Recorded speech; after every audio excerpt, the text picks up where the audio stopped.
ইয়াসিন ভাই বলে গেছে বর্ধমান থেকে এসে, দুঃখ একটাই, আমাদের দেশে রেলে কাটা গেলে, রেলে যদি মরে যায় অ্যাক্সিডেন্টে 5 লক্ষ টাকা দেওয়া হয়, ঠিক কিনা কথা বলেন? যারা মারা গেছে সরকার তাদেরকে 5 লাখ দিয়েছে, যারা আহত তাদেরকে 2 লাখ দিয়েছে। কিন্তু যে ছেলেটা হরিশ্চন্দ্রপুরে নিজের গেঞ্জি খুলে কাঞ্চনজঙ্ঘা এক্সপ্রেসের সামনে ঝান্ডা লহরিয়ে ছুটে ছুটে গিয়ে গাড়িটাকে দাঁড় করালো, কত হাজার লোকের প্রাণ বেঁচে গেল, সেই ছেলেটাকে রেল কত পুরস্কার দিয়েছে জানেন? 1,500 টাকা। কথাটা ঠিক বললাম না ভুল বললাম? খবরে পেপারে চেপেছে 1,500 টাকা পুরস্কার দিয়েছে। রেলের রজ্জা 1500 টাকা। 15,000 হলে তো অনেক হয়ে যেত। 1500 টাকা পেপারে পড়েছি, মোবাইলে পড়লাম, পেপারে ছেপেছে, রেল 1500 টাকা দিয়েছে। এর থেকে লজ্জার কিছু আছে? যদি খালি বলে দিতিস রেল ফকির হয়ে গেছে। আমরা মুসলমানরা যদি 1 টাকা করে 1 কোটি মুসলমান দিত, ক কোটি হতো? কথা বলেন। 1 কোটি, জোরে বলুন না সুবহানাল্লাহ। আমাদের কি পয়সার কমি আল্লাহ দিয়েছে? আমরা খেটে খেলেও 1 টাকা দিতে পারি, ঠিক কিনা? শুনেলেন আল্লাহর কৃপাটা, শুনেন। এইরকম 100টা নয়, ভারতবর্ষের কত লাখ মাদ্রাসা চলছে তা ঠিক নাই, সব মুসলমানদের অনুদানে চলছে, জোরে বলুন সুবহানাল্লাহ। এই মাদ্রাসার বছরে কত বাজেট আছে? 16 লাখ বাজেট। আপনারা বলুন এই মাদ্রাসায় সরকারি কোনো অনুদান আছে? নাই। সমস্ত আপনাদের অনুদানে চলছে, জোরে বলুন না সুবহানাল্লাহ। এত সহজ নয়, এটাই আল্লাহর কৃপা, এটাই বেঈমান কাফেরদের দেখা উচিত। সরকারের 1 টাকা নেই না, এই ছাত্রগুলোকে আমরা আমাদের পয়সায় দ্বীনি শিক্ষা দিচ্ছি, জোরে বলুন সুবহানাল্লাহ। তারপরেও এদের চোখ বেরিয়ে যায়, তারপরেও এদের কানে ব্যথা হয়, কোরআনের আওয়াজ শুনতে এদের ভালো লাগে না, আজান এদিকে ভালো লাগে না। মুসলমান ভাই, আমি কারোর বিদ্বেষী নই, আমি কারোর বিপক্ষে নয়, আমি একটারই বিপক্ষে, যে ইসলামের বিপক্ষে, যে কোরআন হাদিসের বিপক্ষে আমি তার বিপক্ষে, যে ইসলাম বিরোধী আমি তার বিরোধী, যে ইসলামের পক্ষে আমি তার পক্ষে। আমার মুসলমান ভাই, আপনি ভেবে দেখুন আজকে মুসলমান কোন জায়গায় ইমানটাকে ঠেলে নিয়ে গেছে। আপনি দেখতে পাবেন ফটো তুলে আমাদের, সেলফি লাই আমাদের, হাজার হাজার যুবক, এখানে যতগুলো যুবক আছে 100টার মধ্যে 80টা যুবকের চুল চেক করুন, শুয়োরের মাথার মতো চুল কেটেছে, অথচ ভক্ত আমার বলে, ঠিক কিনা? ভক্ত আমার, ভক্ত মুমতাজুল ভাইয়ের, কিন্তু চুল কাটে শুয়োরের মাথার মতো, প্যান্ট পরে সালমানের মতো, হানি সিং এর মতো, গলায় চেন পরে, কান ফুটো করে কানে বালি পড়েছে। এরা কি করে বলে যে আমরা মুসলমান? কি করে বলে যে আমরা তোমাদের অনুসারী? যদি ভালোবাসো আল্লাহকে, দিনকে ভালোবাসো, তোমাদের আখলাক চরিত্র হবে নবী করিম সাল্লাল্লাহু আলাইহি সাল্লাম এবং তিনার সাহাবীদের মতো। আখলাক চরিত্র হবে আল্লাহর হাবিব সাল্লাল্লাহু আলাইহি সাল্লামের আখলাক মোতাবিক। আজকে বড় কষ্ট লাগে, মুসলমান যুবক, তুমি নামাজ চিনলে না, তুমি কোরআন চিনলে না। আল্লাহ নবী সাল্লাল্লাহু আলাইহি সাল্লাম মাথা থেকে পায়ের নখ পর্যন্ত, চপ্পল পরা পর্যন্ত আদব বলে দিলেন, জোরে বলুন সুবহানাল্লাহ। আজকে তোমার কাছে একটাও আদব নাই। তোমার কাছে যদি আদব আছে, কার? যারা শয়তানের রাস্তায় চলছে, ফিল্মের নাচনেওয়ালা, ফিল্মের নাচনেওয়ালি। আজকে মুসলমান যদি বলেন ইসলাম আর বদ্দিনের পার্থক্য করে দেন।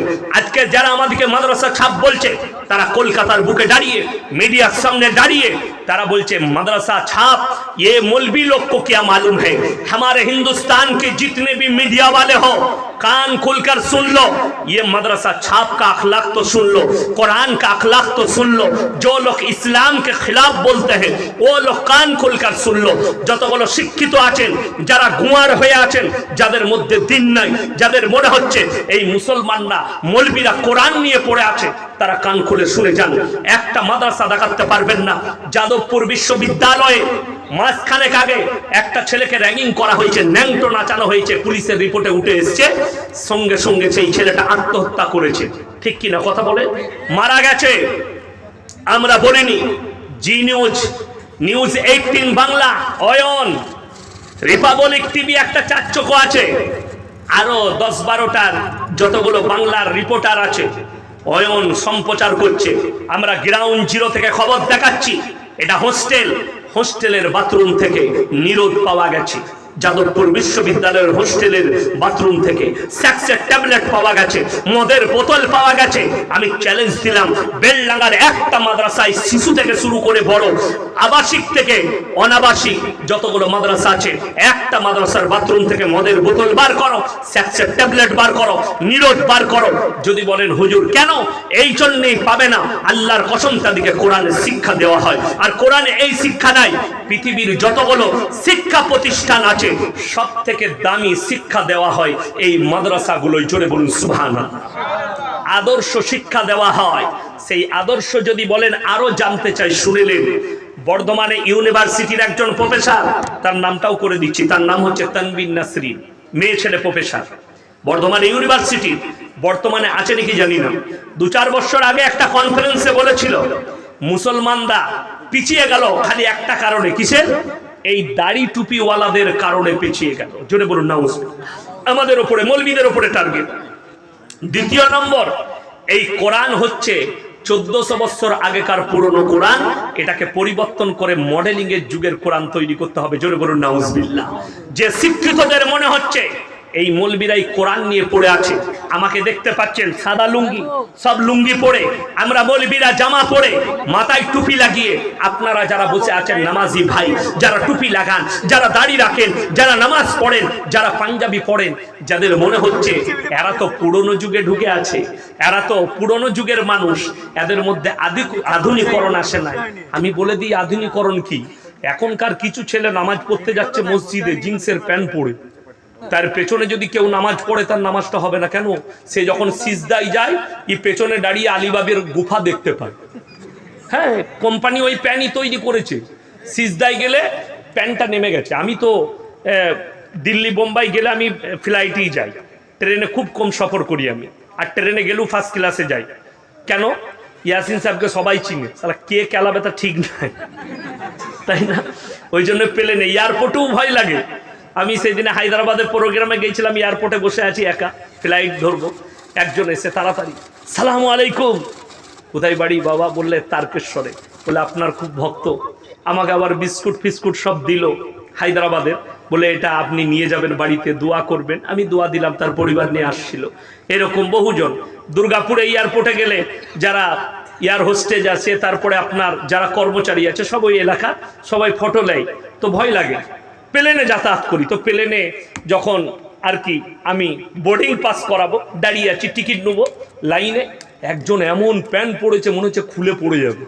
আমি বললাম ভাই প্যান্টটা একটু ওপরে কর, নাহলে পেছনটা খুব গোলমাল হয়ে যাবে। সে বলল স্যার প্যান্টের ডিজাইনটা এরকম। আমি বললাম হ্যাঁ ভাই, এরকমও ডিজাইনের প্যান্ট বেরিয়ে গেছে। কি বুঝলেন? বড় কষ্টের বিষয়, আমরা মৌলবীরা লুঙ্গি পরে, পায়জামা পরে, আমাদিকে বলছে পুরনো যুগ, আপনারা মডেলিং এর যুগে আছেন। আমি আল্লাহর কসম করে বলে যাচ্ছি, এই কোরআন মডেলিং ছিল, মডেলিং আছে, কিয়ামত পর্যন্ত মডেলিং থাকবে। জোরে বলুন সুবহানাল্লাহ।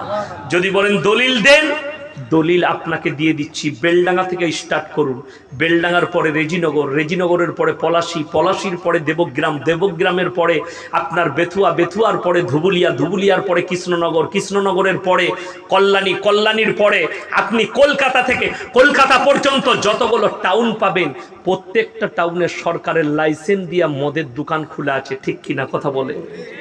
বেলডাঙ্গায় মদের দোকান আছে না? নাই আছে, সরকার লাইসেন্স দিয়ে রেখেছে। আপনারা প্রতিবাদ করে সরাতে পারবেন? সরকারের লাইসেন্স দিয়ে আছে মদের দোকানে। আর 1400 বছর আগে আমার আল্লাহ কোরআনে বললেন মদ তোমাদের জন্য স্পর্শ করা হারাম। জোরে বলুন না সুবহানাল্লাহ। এরা বলছে মদ খেয়ে মাতলামি কর। কি বুঝলেন? সেদিনে আমি গাড়ি নিয়ে বেরোচ্ছি, আমার রাস্তায় দেখছি একটা মাতাল মদ খেয়ে গাল দিচ্ছে খুব। ড্রাইভার বললে একে দু ঘা দুবা মেরে দিই না, তোর দোষ হয়ে যাবে। ওই হক পথে আছে, তুই না হক পথে আছিস। হ্যাঁ, মাতাল্লা হক পথে কেন? সরকার লাইসেন্স দিয়েছে মদ খা। আর 1400 বছর আগে কোরআন আদর্শ দিল, মডেলিং এর যুগ কোরআন দিল, মদ তোমাদের জন্য স্পর্শ করা হারাম। আপনারা কি মনে মনে ভাবছেন নবীজির যুগে ছিল না? এখন 5 স্টার হোটেল, যেখানে বাড়িতে মেয়েরা ড্যান্স করে আর মদের ফুয়ারা চলে, তাদের উপরে টাকা উড়ানো হয়। নবীজির জামানায় ছিল হাম্মাম। হাম্মাম মানে মদের ভাটিতে মদের একটা আসর বসতো, সেখানে মেয়েরা নর্তকীরা ড্যান্স করত, সেই নর্তকীদের ওপরে পয়সা উড়ানো হতো আর তারা তাদের দেহর ব্যবসা করত। আর ওইটারই তাবদিল হচ্ছে 5 স্টার হোটেল। হাম্মামের তাবদিল 5 স্টার হোটেল, পরিবর্তন হয়ে এগুলো 5 স্টার হোটেল হয়েছে।